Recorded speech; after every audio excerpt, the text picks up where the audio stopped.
So was that tablet found, like... I did. Huh? Brian, do you know if did they find some coins that were minted, like, just here recently, too, that had Pontius Pilate, or was that... Possibly, that's the first thing that was found. But for years, they said that the Bible wasn't accurate because there was no evidence Pontius that Pilate? Pontius Pilate, who's this Pontius Pilate guy? Okay. And then they found that. I thought I remembered reading somewhere here and that they had found some coins too there. They may have. I just don't know on that. Okay, I was just curious. But it's possible. But that was the first thing. A little tide pool. Well, and that's what's kind of crazy is you can see, things were built out further here.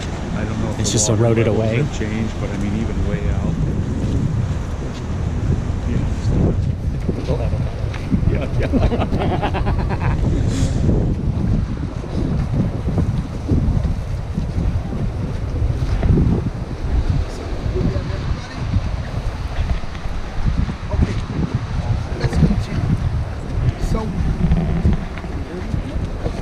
So the Roman governor goes to the temple and takes the commission of the Romans from the Timion, from that vault.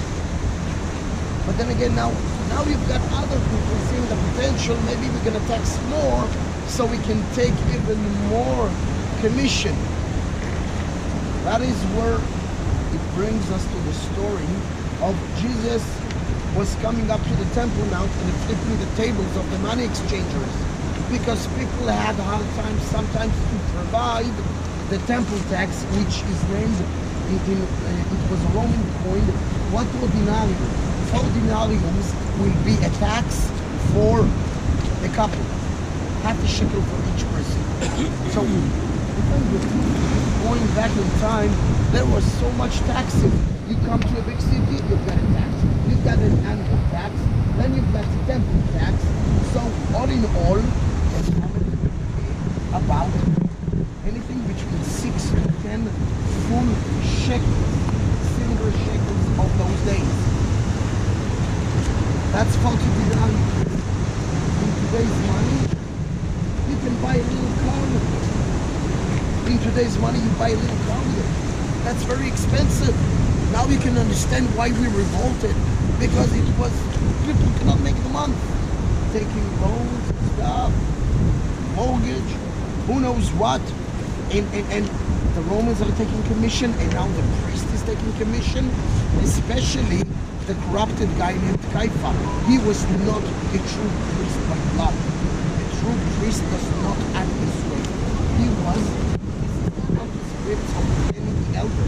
This is what he says, that the high priest in those days was actually a made-up priesthood just to make sure they are guarding the money for the Romans. So they took something also. So when Jesus is now coming to Jerusalem, let's make this troublemaker, because he is now in the way of our business, that money. When in the pools of Beth Hasda, he's already nailed. That's it. When he kills the guy on the Sabbath, now they've got something against him to accuse him of something solid. Don't do anything on the Sabbath, and so on. Now you understand why the Romans love this place. You've got taxes, provinces, you've got taxes on the Temple Mount, and so on. Let's stay. We're doing good money.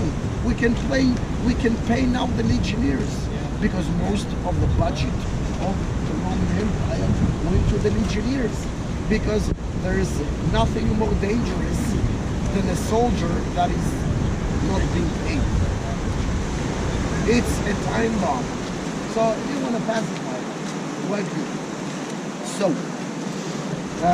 and you can Google, by the way, the name Timion, the vault and everything, and you can do a thorough research about that, which is quite interesting, about how people were living.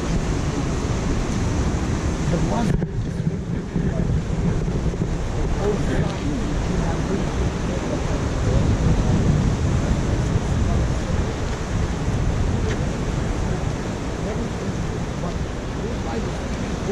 there was a big place where the governor, the southern people, they have this dividend, which then the Victoria. So So to eat there, and then they're going to bring another round of meats and wines. But I'm full. How can I eat more of that delicious food? So I'm going to the nearby room, which is named Vomitarium. Vomitarium, and I just spill out everything. I got back everything. This is corruption.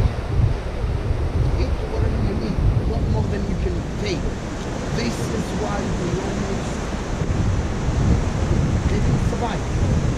They were quite a long time because they were so powerful. Everybody was afraid. But the corruption just took down everything. Because Caesarea is involved. Because Caesarea is the capital for the Romans to control Provincia Judea, then Provincia Palestina, even a special guy named Paul was in prison here because he was a Roman citizen. Because he was Roman GC. So the minute he was called Jew, he was a Roman citizen. As a Roman citizen, you are allowed to say to anyone, if you did something and they accuse you, I want to be sentenced in Rome. I'm a Roman citizen. I want a Roman lawyer, and so on. I want to eat pizza. So, because it's Paul now, it's not history.